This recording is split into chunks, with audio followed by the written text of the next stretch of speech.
Hello and welcome to the world-famous Driving You Crazy podcast. This is the show where we talk about all things transportation, anything that gets you from here to there.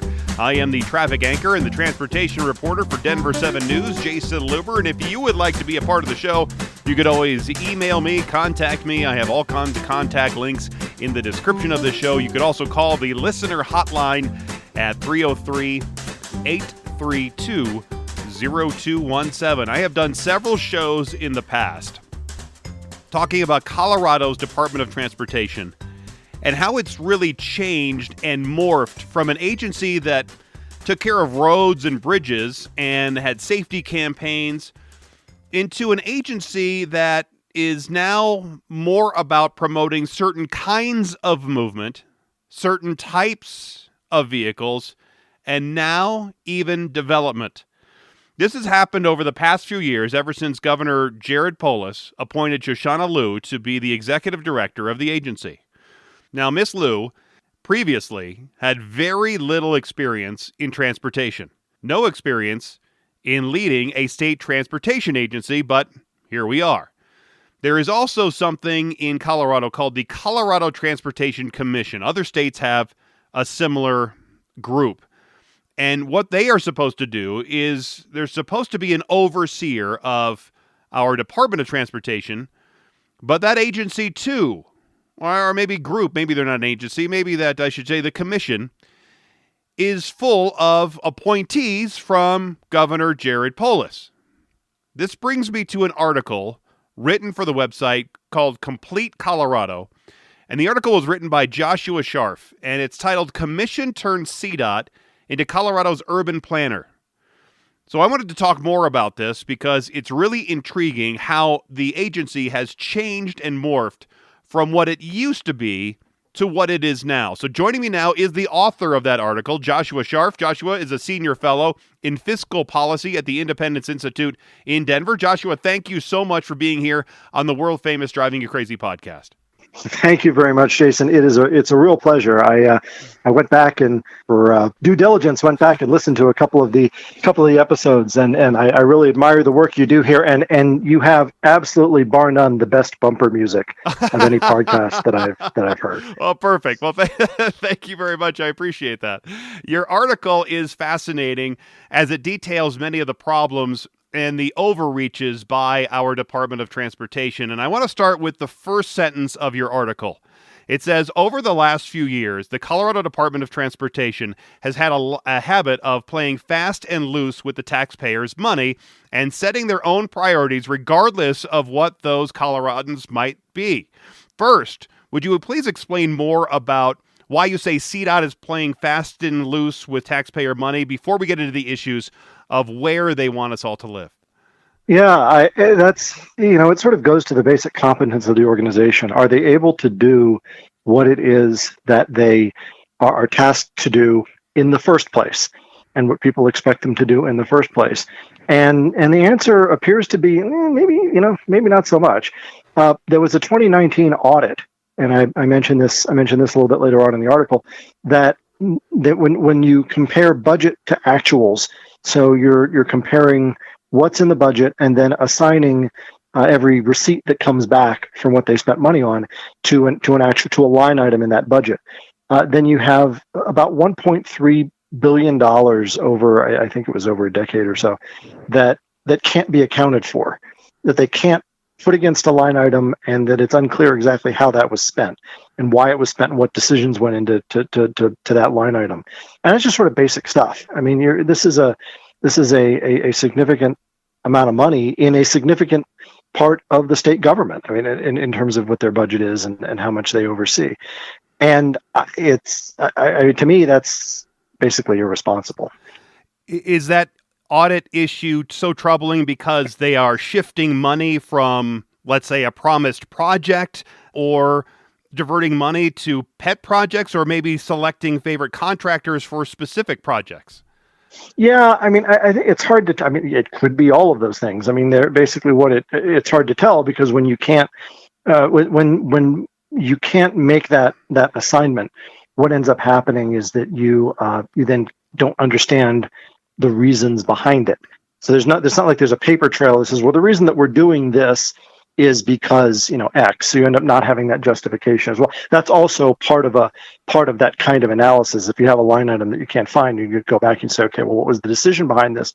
What was the rationale for the decision behind this? And they were unable to come up with those. However, there was an additional problem, and you hint at that in terms of favoritism, that there may have been a certain amount of favoritism to an out-of-state contractor on one of the projects that was not supposed to be. That was supposed to go to all things being equal, was supposed to go to an in-state contractor, and instead ended up going to an out-of-state contractor. And there may have been, and I want to stress, may have been some favoritism involved there in terms of how that happens. That's kind of one of the things that can happen when you lose track of why you're spending the money that you're spending.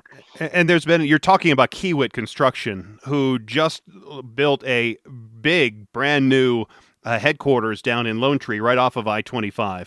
They also were instrumental. They are building right now the Central 70 project, which is a project worth over $1 billion to the company, as they're going to have some managed lanes in there, and they've built a couple of new tunnels. It's a massive project on the north side of downtown Denver. And they were also instrumental in building out the big south side Metro Denver project years and years, 15, 20 years ago, called T-Rex, which included a highway widening of I-25, 225, as well as putting in the light rail down to the southeast corridor, as well as parts of 225. So CDOT and Kiewit have had a relationship for many, many years. Is it Kiewit or Kramer? Kiewit. So I thought Kiewit is the main contractor. Okay. I guess Kramer may be the parent company then, or something. But there's and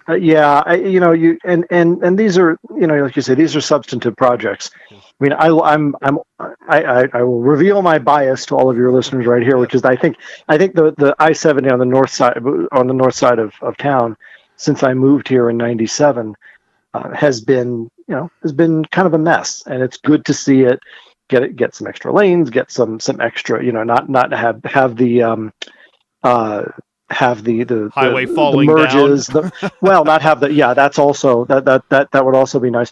But also, sort of having some, being able to go with the underpasses and have some smoothing in terms of being, that leads to a little easier ingress and egress to the highway itself. And then it also seems to be in, I know there's been some complaints in terms of the neighborhoods there, but that's a very old issue when I-70 was first put through there.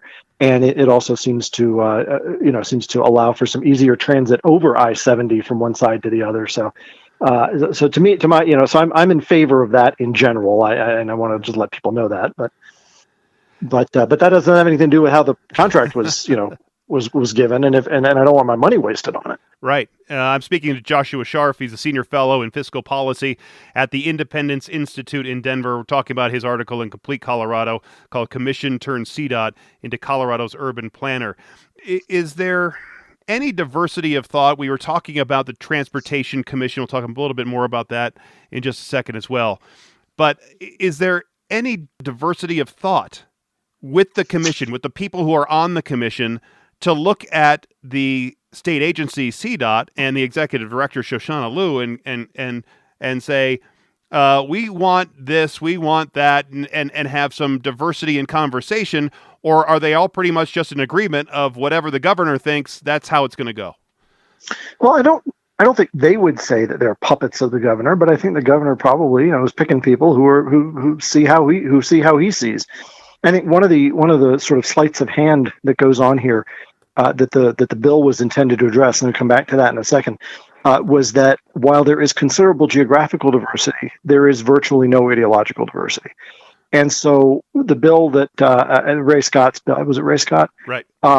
His bill that would have made this an elected position by congressional districts, and then you would have had. It was interesting the way they would have done an at-large seat. So in years where there is an even number of congressional districts, as we have coming up, then there would have been one at-large seat in order to maintain an odd number of seats on the so you don't have ties.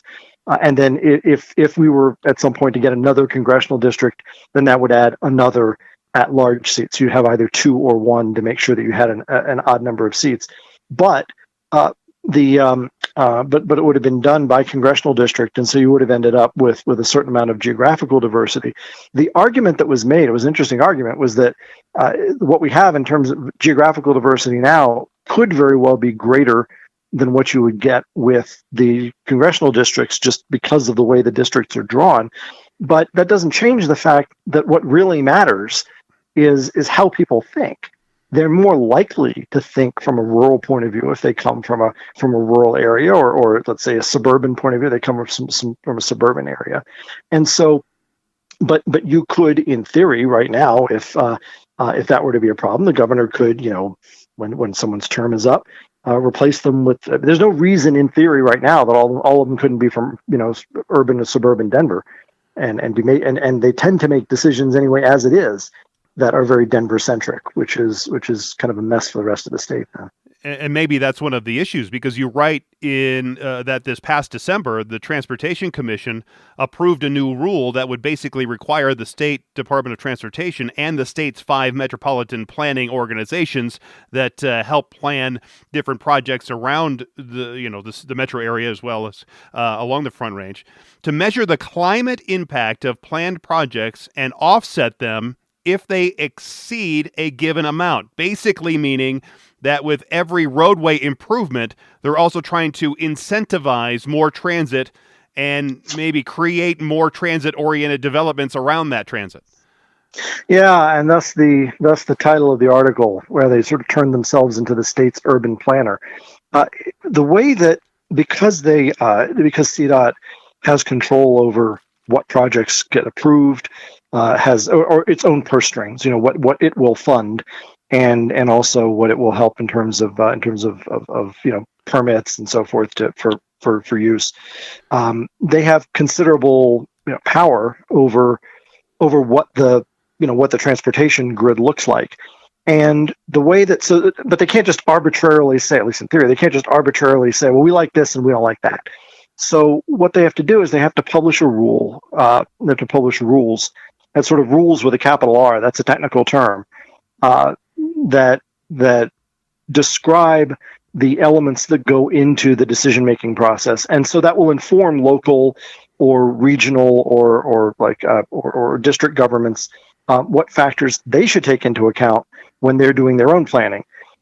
And so that actually makes some sense, right? I mean, you don't want this stuff to be completely arbitrary. But what they did was that they went back and they have the ability to alter that rule. And so to change the things that they take into account. And so what they did was they rewrote this in December to include things like density, specifically saying, that we're going to encourage density, greater density, and development zones and so forth. We're going to have this climate impact assessment and so forth that needs to be offset by other things. And I think this goes far beyond the idea that they're maintaining and planning roads and highways and bridges. And now I guess we voted for this, to at least look at this, commuter rail thing. Although that may have its own authority, CDOT is still going to have to work with them. And so what they've done is they've vastly expanded the kinds of things that they'll take into account. And by doing so, in essence, turn themselves into the planner for the state. Right? Because if you're not going to be able to get roads built in a certain place, then it's unlikely that you're going to greenlight development outside of a certain place. If you're going to have to take into account, directly take into account climate impact, which I think is an extraordinarily difficult thing to quantify. If you have to take that into account and then build other transit along with that, then not only does it raise the price directly, but it raises the price indirectly, because now you've got this other thing that you have to build that people may or may not use in order to get your road greenlit. I did a story recently about all the development that's happening. We're looking for more housing around Metro Denver because there's so many people moving here and they need more housing. Well, one place they have open land is in extreme Adams and Arapahoe counties, way out east. Arapahoe County goes well out east of Deer Trail. I mean, it's a really long county, and there's a lot of available land out there. But you're not going to have somebody who's living 30 or 40 miles outside of the urban center riding their bike into the Denver Tech Center or downtown Denver. That's just not, they're not going to do that. And the transportation planners in Arapahoe County admitted to me that they aren't going to see people on bikes, as they have to build roads. But what they're trying to do is then incentivize business to mix housing and transit and work all in the same spot. So you're really trying to, as you've been describing, the Department of Transportation, and even on more local levels, they're trying to change how development really is created in the future for how we're going to get around. I'm not sure that doesn't happen naturally anyway. I mean, I think that as things extend out, then you tend to see jobs moving away from the city center. In fact, one of the biggest problems that Denver has had to deal with, and that a lot of cities have had to deal with, is that as the metro areas spread out, and you get, what we lovingly call sprawl, but as these things spread out, then jobs also move out. There's no particular reason for downtown Denver to be, it will always be the largest, but there's no particular reason for it to be the ultimate destination for the majority of the area's commuters. So you'll see, roads moving around. You'll see roads that should be bypassing rather than going in and out. People sort of are fixed in this idea that that the bulk of work is going to be downtown, and so the overwhelming problem is how to get people downtown and out of downtown. And if that were true, then the light rail wouldn't be empty for so much of what it is.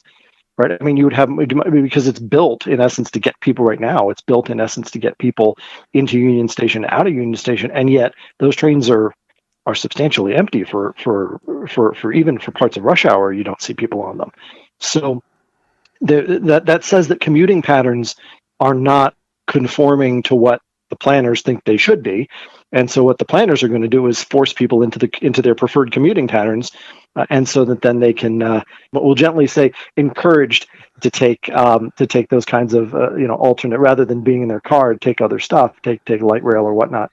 But people have already voted on this, and I don't mean formally in the ballot box. We approve light rail, but they vote on this every day when they choose their cars over light rail, when they choose their cars over what. And when people say transit, that often includes stuff that doesn't really move very many people. You're talking about stuff getting around downtown, like scooters, or this bus that's going to take a lane of this rapid bus that's going to take a lane of traffic away from Colfax, one of the biggest surface streets in Denver.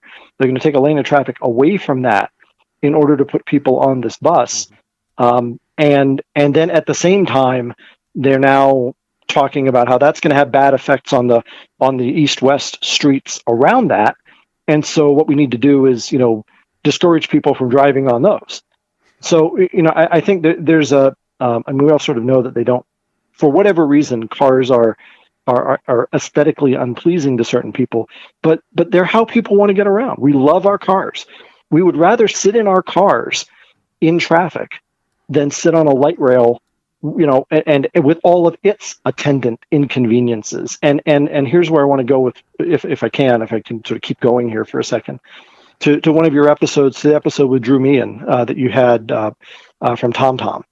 A lot of the solutions that he talks about, or rather solutions to this problem, come from technology that he talks about. And I've mentioned this before on other interviews. When people say they like the idea of a light rail, it's not, or sitting on the train to get into work if they have a long commute. It's not nostalgia for living, in Great Neck and commuting into Manhattan, right? It's this idea that they can go and they can either be dropped off or park their car or whatever, and then read the paper and not have to sit there and engage in mano a mano combat for this piece of the traffic lane in front of them for an hour before they get into the office, and then do it again at the end of the day. Right? So it's this idea they can kind of unwind a little bit going in and unwind a little bit coming out, maybe get some other work done, maybe think about it, take a nap, whatever, and not have that urgency, and so you arrive at the office feeling like a wet dish rag. And there are things you can do outside of that, and so, but what they don't want, okay, is then to have to drive to the train station and find parking. And then they can only carry so much. And then they get into work, and then they have to take another they have to do something else to get to their office. So it ends up basically the light rail, because it's very inflexible and not so many routes. It goes, as a friend of mine says, from where you aren't to where you don't want to be. And so you have to fill in that gap at each end. If you could do this with, and then you lose the flexibility at the end of the day. Right? So if you have an errand to run, or you have to pick up the kids from soccer, or you have to do whatever it is you have to do, you don't have the car with you. So then you have to get home to get the car and then go do the other thing. So now at the other end, you've added a lot of that stress back in. So I think when people have this image of what they want out of a light rail, that's where something like self-driving cars, even if it's only on the highway, can solve so much of that once people have confidence that their car isn't gonna end up in a wreck because of it. And they can go and they can do their thing, and they can, pay less attention, pay no attention once we get to the point that most of the people have these. And it really changes your whole mindset getting into an hour. So I think the technology that's coming can solve a lot of these things. What it doesn't require is a massive central planning agency telling people that they have to live in apartments rather than single family homes, which is where this ends up leading.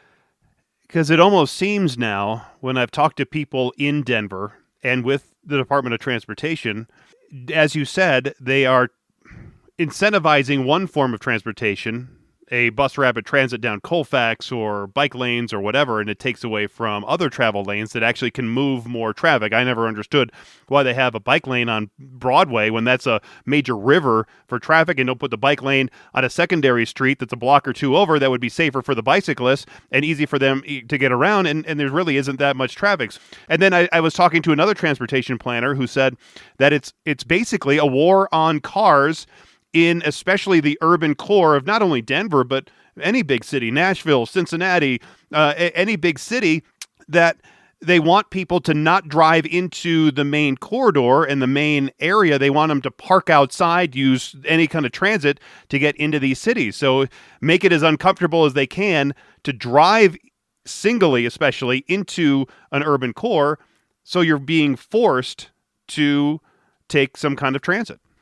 No, I think that's exactly right. I think there's a general disdain for cars among the current sort of planning class, if you will, and I think part of that is because they don't require the sort of, they're hard to control, right? So people sort of do what they want once they get in the car, and then you have to react to that.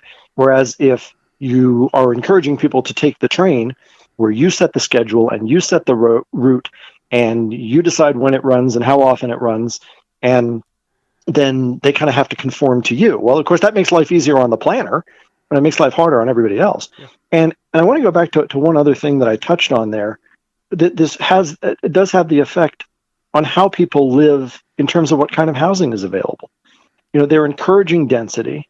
They're encouraging, Dr. Cog has this, the Denver Regional Council of Governments, for the uninitiated, abbreviated to DRCOG or Dr. Cog, has a general sort of master plan for the seven county area, and that includes encouraging development where there's already development, as opposed to encouraging development which would be new outside. Which is why the western parts of Arapahoe and Adams County are sort of so hard to build in, right? Because of that.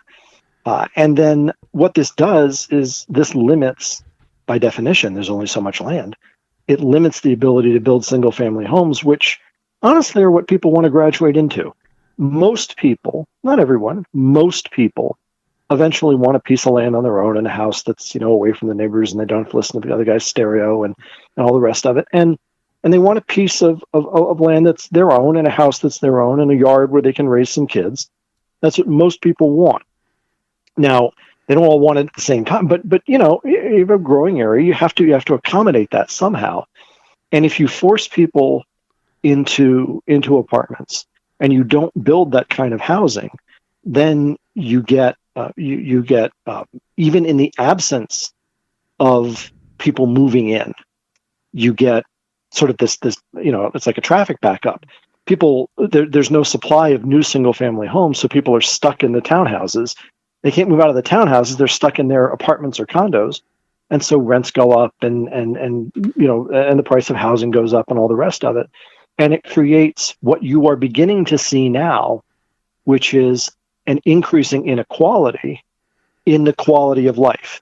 People get stuck in apartments or condos and they can't get out of them because they can never save enough to go buy this house whose price keeps going up. You know, it's interesting that we were talking about some money spent by the transportation department just a bit ago.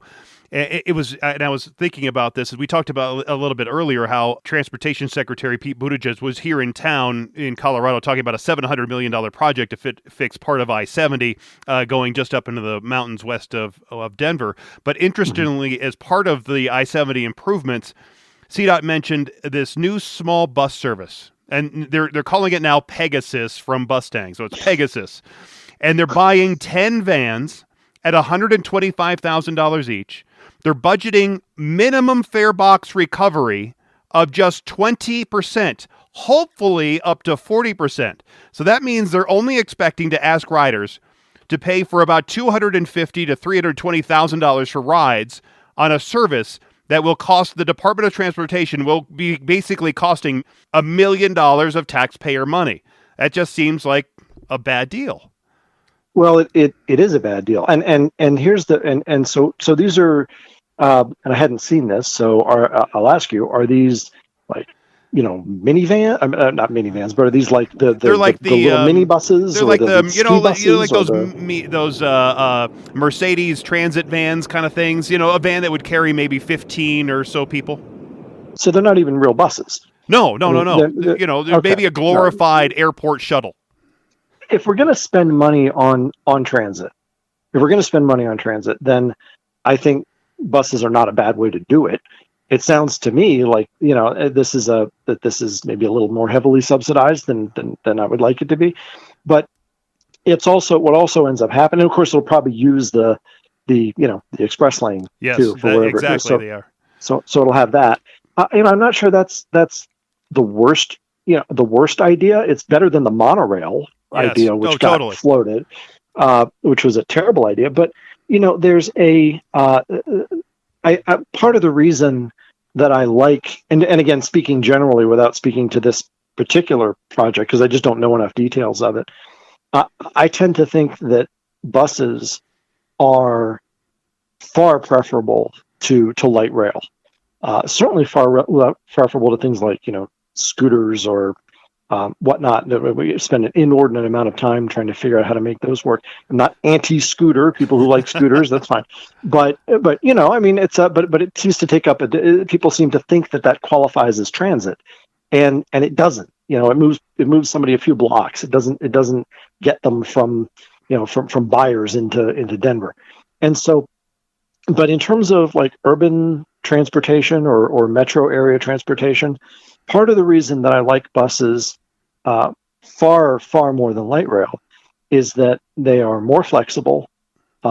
They tend to be cheaper on a per ride basis, and they certainly tend to be cheaper on a per unit basis. You don't have to buy land you don't have to buy rights of way. You don't have to buy land to put the thing down. You don't have to build an accompanying station everywhere along that. You don't have to lay rail that then requires maintenance in and of itself. And so, if we're going to do that, I would like to see more of those resources put into buses rather than put into light rail. And then you run into another problem, which is, no doubt how this thing gets sold, how that you're describing gets sold, which is people sell light rail or the commuter rail that got voted on as well. We need to get people off the roads. And people hear that. Politicians say that, and they mean whatever they mean. But people hear that, and they hear, oh, good, we're going to spend all this money on the commuter rail and the light rail so that somebody else can take it so that I can drive more easily. Right. You're not getting anybody off the road that way because it's not worth it. Nobody's building it so they can use it. They're building it so somebody else can use it. Everybody's doing that. Then, you don't take... And by the way, the commuter rail that was approved is going to take really just a minuscule number of cars off the road. It's like something like, even at projections, it would be some tiny number of cars. But my complaint in the article in particular was that CDOT doesn't really have any business worrying about what the density of the Front Range ought to look like. It doesn't have any business worrying, trying to favor one kind over another for climate purposes, because that's almost impossible to quantify in a real way. There are, and again, they tend to put their thumb on the scale, right? Because the construction on the road doesn't tends not to make it into these assessments. There are, and it's just not CDOT's business to turn itself into this overall sort of large scale urban planning organization for the state. And you can read Joshua Sharf's article, Incomplete Colorado. Actually, there's a link in the description of this episode. It's called Commission Turns CDOT into Colorado's Urban Planner, and it is Joshua Sharf, who's a senior fellow in fiscal policy at the Independence Institute in Denver, who we're speaking with right now. There's so many other places I want to go. You mentioned we were just talking about those shuttle buses. It's funny because over the last weekend or so, my wife and I, 2 kids, we went up to I-70 to go skiing on a Friday and a Sunday. I know I never do that. I haven't done that for years. I had the time off because it was President's Day weekend, and I thought, all right, it can't be that bad. And a little part of me wanted to go drive it just to see how bad it was. Well, it was obviously awful. And their idea is that, or at least there's the thinking, in a regular weekday commute, Monday through Friday around a metropolitan area, it's usually single occupancy per persons and one person in their own car. But on I-70, I think, at least from what I saw, it was well over 85% of the vehicles that I saw had multiple people in the car, up to 3, 4, 5 people in the car. So it's not single occupancy issue. They want to say, well, we'll put everybody in a 15-passenger shuttle van, or we'll put them into a 55-passenger bus. But it's not an issue of single occupancy people clogging the roadways. It's just not enough lanes for all the people that want to go do all the recreation up there. Yeah, I mean, I actually got stuck in that coming back yesterday. I just took a drive up to Breckenridge just for fun, and I noticed the same thing. And the reason is that skiing is a social activity. Skiing is not, you don't generally say to your buddy who lives next door, "Hey, it's not like meeting at the bar after work, where you're coming from your office and I'm coming from my office." You're talking to your friend. You say, "Yeah, I'll swing by and I'll pick you up, and we'll go skiing." It's not, "Well, I'll meet you at the lifts." Most people don't do that. And so you're right. It's already multiple occupancy.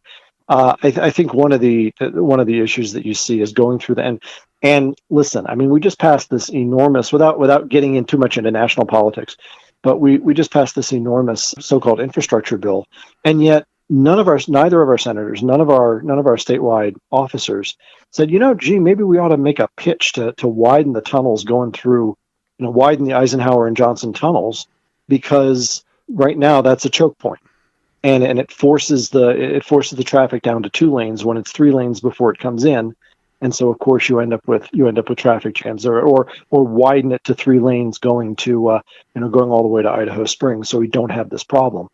And nobody wanted to make that a priority. I didn't see any discussion of that being a priority. I didn't see anybody saying, we're really going to push for this, even if we don't get it. This is supposed to be our once in a lifetime opportunity to until the next time, upgrade the infrastructure here.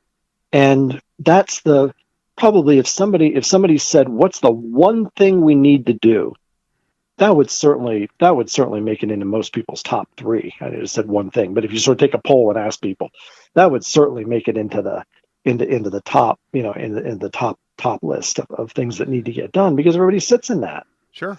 And I always thought that maybe right next to the Morphed Tunnel, there should be, because just on the other side of the Morphed Tunnel is Winter Park and Grand County, where a lot of people go up there for not only winter recreation, but also summer recreation. A lot of people go up to Grand Lake and Rocky Mountain National Park. You have the tunnels. If you built a tunnel, like right next to the train tunnel right there at Morphed, west of Nederland, then you have alleviated all that traffic that would usually take US 40 over Berthoud Pass off of I-70, and you could relieve a lot of that congestion just by that move right there. No, that's true, and it's not really. I think part of the reason that doesn't happen is because right now, because there's not so much traffic that uses that, there's this sense that it's kind of remote and it's a nice drive, and you sort of don't want to, then you're going to make that a through point, you're going to increase the traffic, but you can do it in such a way that it doesn't, there's a lot of that land is national forest or it is sort of federally owned land. You can do that in such a way that it doesn't bleed over into the surrounding countryside. So it's just that road that's then taking people as a bypass. You could almost certainly do something like that without making things, without degrading the quality of the great outdoors, and which we all love. I mean, that's why I moved out here. So Yeah. this is not a me being condescending about this. That's why I'm out here. And so you could probably do something like that without degrading the quality of that around it.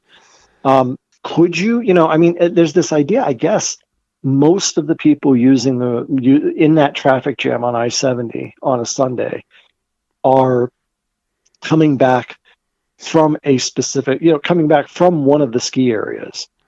It seems to me that there just ought to be, that it ought not be impossible to, if what people are doing is going from point A to those specific spots, it ought not be impossible to arrange some kind of, I think most people, I would think, if they could get to their car immediately on the other end, probably wouldn't mind just sitting on a bus rather than, fighting the traffic themselves. But that's only 5 months out of the year. Then there's 7 more months of summertime activity where you're taking your motorcycles or your RVs, or you're just going to go hiking up by, some kind of wilderness area where you can't get there on a bus. You're going to need your car, your 4-wheel drive, whatever, to get to these more remote areas, because there's a lot more recreation in the summer than there actually is in the winter.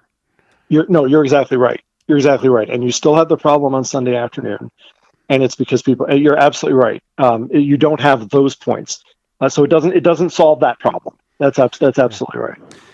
How much do you think or believe that the current executive director at CDOT is at the root of this development issue? Because prior to coming to Colorado, Shoshana served as the chief operating officer for Rhode Island's Department of Transportation. She was a financial officer and assistant secretary for budget and programs at the U.S. Department of Transportation. She's worked in other areas of the federal government. She's a graduate of Harvard with a bachelor's degree in history, and then she went to Northwestern and got a master's in history. So what kind of qualifications do you think she has to run a transportation department? And do you think that maybe she is at the root of where this development idea is coming from the Department of Transportation? I will state up front that I have been less than impressed with how she has, in general, managed the department. I do think that she has certainly, in terms of where the department wants to go, in terms of where, aside from the commissioners, her imprint on this, and on the ideology behind it of sort of feeding the suburbs into the city, making them dependent, increasing densification, a concern with climate and so forth. Those are all absolutely things that she is 100% on board with. And there's no question that when you have a director who has an ideology, it will feed down into the rest of the government. One of the problems that this runs into, and people for obvious reasons, most people, I should say, thank goodness, don't spend their lives thinking about this stuff. Right. So what happens is somebody builds something, or somebody, puts up a new rule, or they put up this traffic calming stuff in the middle of a busy street, or whatnot. They make it harder for you to drive, and you get angry. And the problem, and governments are extremely good at delegating blame to other pieces of the government.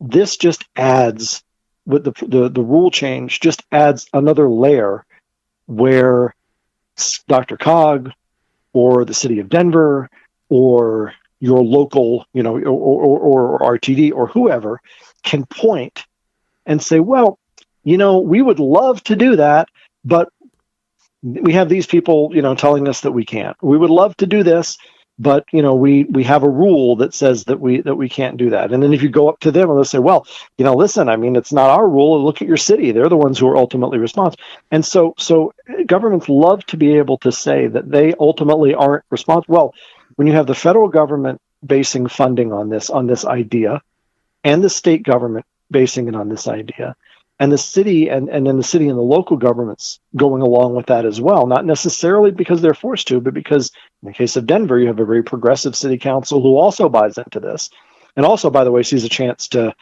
get money back into its coffers from the suburbs. There's a, then you can't undo any one of them and undo the problem. And I think one of the reasons that people ought to be upset about this is that if they want to change how this is done, if they want to not have CDOT be the urban planner for the state, then right now under the system as it is, you have to elect a new governor, and then you have to have new commissioners. Then the commissioners have to change the rule, and then decisions that were made under the old rule have to be revisited, and then new decisions have to be. And so there's this long pipeline, all during which all the other pieces that are in place continue to chug along, making your life worse, taking your money to make your life worse. What do you think is next for CDOT? As I'm talking with Joshua Scharf, senior fellow in fiscal policy at the Independence Institute in Denver. His article in Complete Colorado called Commission Turns CDOT into Colorado's Urban Planner. That link is in the description of this episode. But what do you think is next for CDOT? More of the same?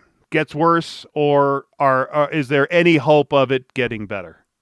Well, I realize that as a conservative, I'm supposed to be congenitally pessimistic.